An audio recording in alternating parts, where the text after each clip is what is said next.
Hi friends, ఇంకో చిన్న mini వ్లాగ్తో మీ ముందుకైతే వచ్చేసా. ఈరోజు సండే కదా, సో కేఎఫ్సీకి అయితే వచ్చాం. మొత్తం ఖాళీగా ఉంది. ఏంటనుకుంటున్నారా, శ్రావణ మాసం అనమాట. సో అలాగని కాకపోయినా ఇక్కడైతే ఎటువంటి ఆర్డర్స్ అయితే తీసుకోవడం లేదు. మేమైతే ఓల్డ్ కస్టమర్స్ అని చెప్పి మాకైతే పర్మిషన్ ఇచ్చారనమాట. సో మేమైతే మొత్తం ఆర్డర్ పెట్టుకొని హ్యాపీగా తింటున్నాం. మన సైడ్ అదే ఉంటే ఏ బిర్యానీయో తినేవాళ్ళం. బట్ ఇక్కడైతే ఇదే ఆప్షన్ కాబట్టి ఇంకా తప్పదు.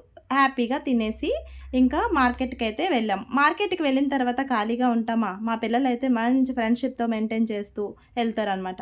ఇంకా అక్కడ టాయ్స్ అయితే చూస్తున్నారు. ఇప్పుడు ఎప్పుడో రాఖీ పండుగ ఉంటే ముందు నుంచే రాఖీలు పెట్టేశారనమాట. ఇంక ఊరుకుంటామా, కొన్ని రాఖీలు చూసుకొని ఇంకా కూరగాయల దగ్గరికి వెళ్ళి ఇంటికి వెళ్ళిపోయిన తర్వాత తీసుకుని ఇంకా అన్ని కూరగాయలు ఈ వెజిటేబుల్స్ అన్నీ తీసుకొని రావడం ఒక ఎత్తు అయితే, అన్నీ కట్ చేసి అన్నీ పెట్టినప్పటికీ ఒక 11:30. ఇంకా మండే స్కూల్ కదా, సో మా వర్షితాకి టైగర్ మాస్క్ అలాగే టైగర్ది రెడీ చేయమన్నారు. సో అది చేసినప్పటికీ నేనైతే